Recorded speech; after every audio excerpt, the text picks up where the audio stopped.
बातमी महत्त्वाची आहे। न्याय मिळेपर्यंत कुणीही मागे हटणार नाही, मनोज जरांगे पाटलांची ही प्रतिक्रिया आहे। एका क्रूर हत्याराची आठवण यायला लागली म्हणजे तुम्ही सिद्ध केलं, तुम्ही दोघंही एक आहात। मनोज जरांगे पाटील यांचा धनंजय मुंडेंवर हा निशाणा आहे। धनंजय मुंडेंना सह आरोपी करा, मी वारंवार सांगतोय अशी ही मागणी जरांगेंनी केली आहे। देशमुख कुटुंबियांना उघडं पडू द्यायचं नाही असंही जरांगे म्हणतात।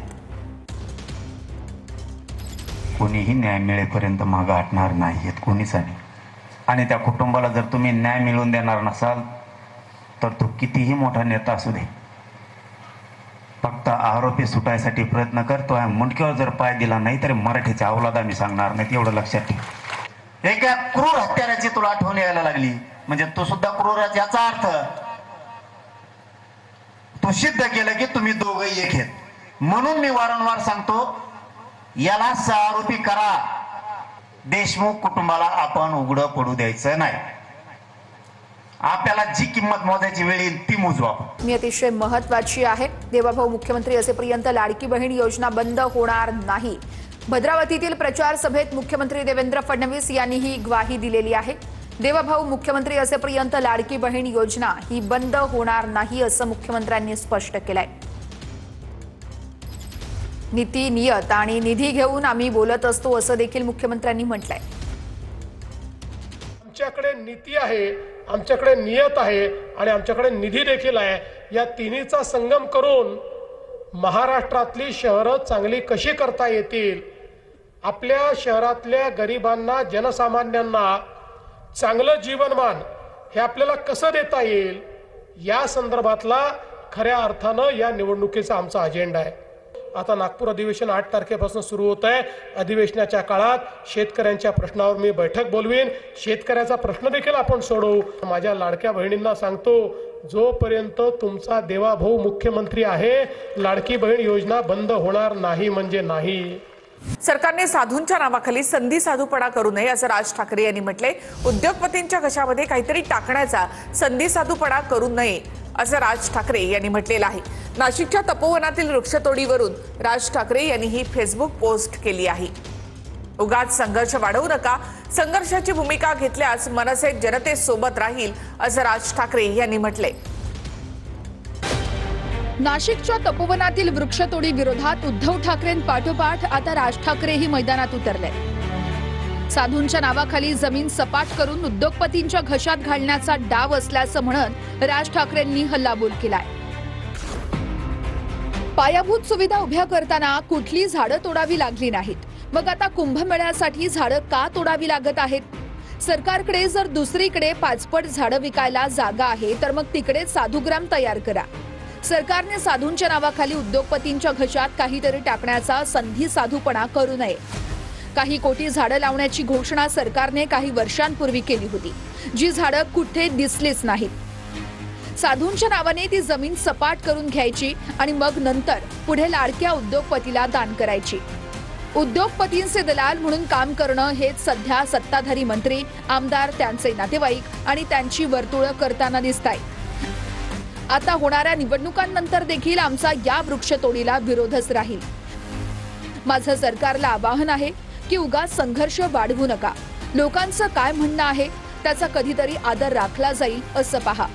सरकारने संघर्षाची भूमिका घेतली तर जनतेच्या बरोबर या लढ्यामध्ये मनसे आहेच आणि असेलच। राज ठाकरे, अध्यक्ष, मनसे। तर शुक्रवारी उद्धव ठाकरेंनी पत्रकार परिषद घेत तपोवनातील वृक्षतोडीवरून सरकारवर निशाणा साधला होता। भाजपचं हिंदुत्व एक थोतांड आहे।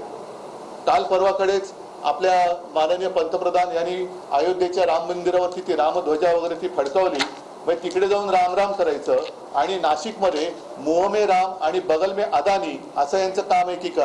ही जागा उद्या कॉन्ट्रॅक्टरच्या घशात घालण्यासाठी आता कुंभमेळ्याचं कारण पुढे करून तुम्ही तिथली झाडं कापताय किंवा नष्ट करताय, हा सरळ सरळ तिथल्या जनतेचा आरोप आहे आणि त्याच्याशी मी सहमत आहे।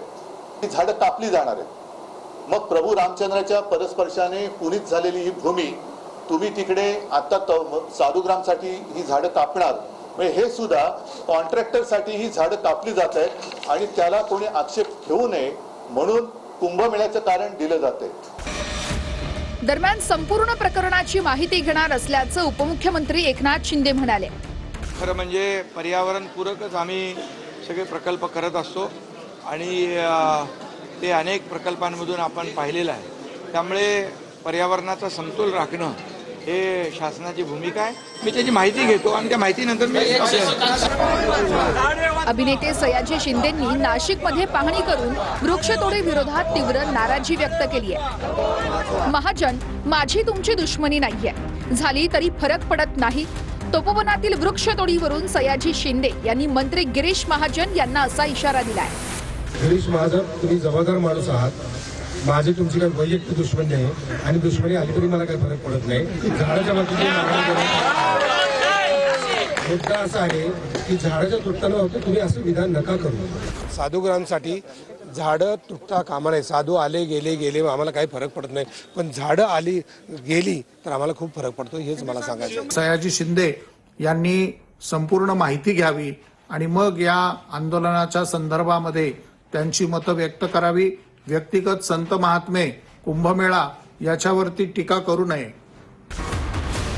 2027 मध्ये नाशिकमध्ये सिंहस्थ कुंभमेळा होणार आहे.